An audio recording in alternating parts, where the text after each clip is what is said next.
जय शनिदेव। एक बार 9 ग्रहों में विवाद होने लगा कि हम सब में से बड़ा कौन है। सभी अपने आप को बड़ा समझते थे। उन लोगों का विवाद काफ़ी बढ़ गया और वह किसी फैसले पर ना पहुंच सके। तो वे देवराज इंद्र के पास गए और उनसे निवेदन किया, हे देवराज, आप हमारा न्याय करके बताएं कि हम 9 ग्रहों में से सबसे बड़ा कौन है।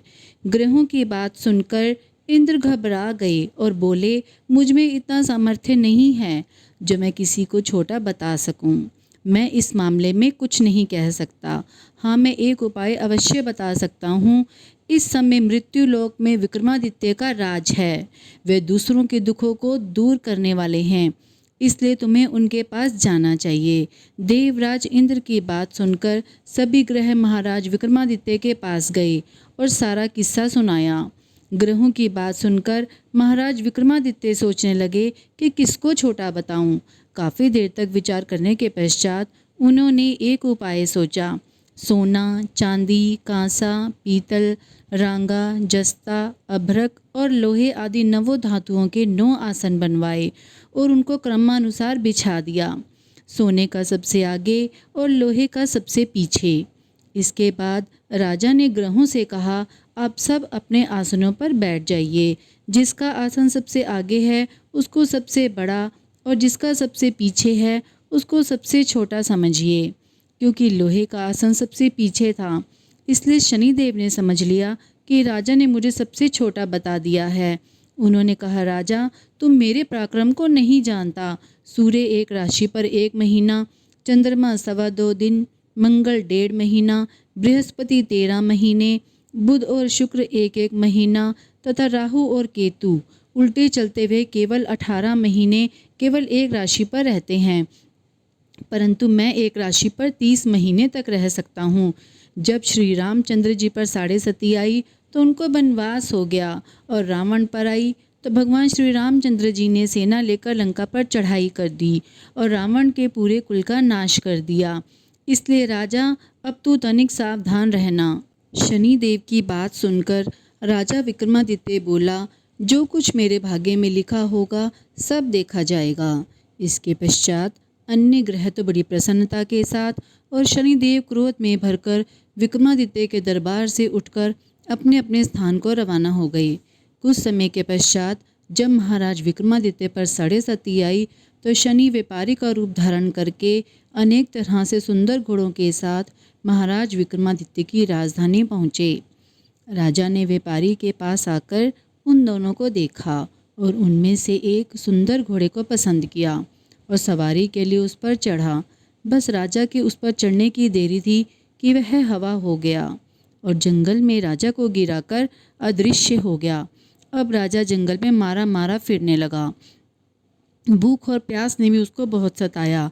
इतने में कहीं से एक ग्वाला आया। उसने राजा को पानी पिलाया और पानी पीने के पश्चात राजा ने ग्वाले से नगर का मार्ग पूछा। ग्वाले ने राजा को रास्ता बता दिया। राजा शहर में पहुंचा और सेठ की दुकान पर जाकर बैठ गया। सेठ ने जब उनका नाम पूछा तो राजा ने कहा, मेरा नाम बीका है और मैं उज्जैन का रहने वाला हूँ। सेठ ने उन्हें कुलीन मनुष्य जानकर पानी आदि पिलाया। सेठ की दुकान पर उस दिन बहुत अधिक बिक्री हुई। इससे सेठ राजा को एक भाग्यवान पुरुष समझकर भोजन के लिए अपने घर को ले गया। भोजन करते समय राजा ने देखा कि एक सोने का हार खूंटी के साथ लटक रहा है और खूंटी हार को निगल रही है। भोजन के बाद आवश्यकता पड़ने पर सेठ को हार कहीं नहीं मिला तो सबने यही कहा कि हार अवश्य ही बीका ने चुराया है। इस पर 5-7 आदमी विक्रमादित्य को पकड़कर कोतवाल के पास ले गए और कोतवाल ने उनको राजा के सामने उपस्थित कर दिया और बोले, महाराज, यह आदमी तो चोर मालूम नहीं होता, लेकिन सेठ का कहना है कि चोरी इसी ने की है, क्योंकि उसके घर में इसके अलावा बाहर का कोई आदमी नहीं आया। राजा की आज्ञा अनुसार महाराज विक्रमादित्य के हाथ पैर काट दिए गए। इसके पश्चात राजा की यह दशा हो गई कि किसी ने पानी उसके मुख में डाल दिया तो पी लिया और यदि किसी ने रोटी का टुकड़ा मुख में डाल दिया तो खा लिया। इस प्रकार कुछ काल व्यतीत हुआ तो एक तेली उनको अपने घर ले गया और अपने कोल्हू पर बैठा दिया। महाराज विक्रमादित्य कोल्हू पर बैठे हुए दिन भर बैल हाँकते रहे। जब राजा की बुरी दशा समाप्त हो गई और जब एक रात को वर्षा के समय वे मल्हार गा रहे थे तो उनका गाना सुनकर उस नगर के राजा की लड़की उन पर मोहित हो गई और अपनी दासी को इस बात का पता लगाने के लिए भेजा कि देखो इस समय कौन मल्हार गा रहा है। दासी ने महल में आकर राजकुमारी को सारा वृतांत सुना दिया। राजकुमारी ने प्रण कर लिया कि यदि विवाह करूंगी तो इस चुरंगिया के साथ ही करूंगी और अगले दिन से राजकुमारी ने अनशन व्रत आरंभ कर दिया। दासी ने रानी को सब हाल सुना दिया। रानी तुरंत ही राजकुमारी के पास पहुंची और उससे उसके दुख का कारण पूछा। राजकुमारी ने कहा, माताजी, मैंने प्रण कर लिया है कि अमुक तेली के घर में चुरंगिया है, उसी के साथ विवाह करूंगी। रानी ने चिंतित होकर यह बात राजा को बताई। राजा ने कहा, हे पुत्री, मैं अभी देशांतर में अपने दूत भेजकर गुणवान तथा रूपवान राजा के साथ तेरा विवाह करूंगा। जो बात तुमने सोची है यह तुम जैसी राजकुमारी को शोभा नहीं देती। इस पर राजकुमारी ने कहा, पिताजी, यदि आप इस संबंध में कुछ भी कहेंगे तो मैं अपने प्राण त्याग दूंगी, परंतु किसी दूसरे से विवाह नहीं करूंगी। राजा ने उसी समय तेली को बुलाकर कहा, तेरे घर में चुरंगिया है, मैं उसी के साथ अपनी लड़की का विवाह करना चाहता हूँ। तेली ने कहा, महाराज, यह कैसे हो सकता है? कहाँ आप हमारे राजा हैं और कहाँ मैं नीच तेली। राजा ने कहा, भाई, भाग्य के लिखे को कौन मिटा सकता है, तुम अपने घर जाकर विवाह की तैयारी करो। अब तेली अपने घर जाकर विवाह की तैयारी करने लगा। फिर राजा ने राजकुमारी का विवाह चुरंगिया से कर दिया। रात्रि के समय जब महाराज विक्रमादित्य और मन भावती महल में सोए तो आधी रात के समय शनिदेव ने राजा विक्रमादित्य को स्वप्न में दर्शन देकर कहा, राजन, कहो, तुमने मुझको छोटा बताकर कितने दुख उठाए हैं। तब महाराज विक्रमादित्य ने शनिदेव से अनेक प्रकार से क्षमा याचना की। इस पर शनिदेव ने प्रसन्न होकर महाराज विक्रमादित्य को हाथ पैर दोबारा दे दिए।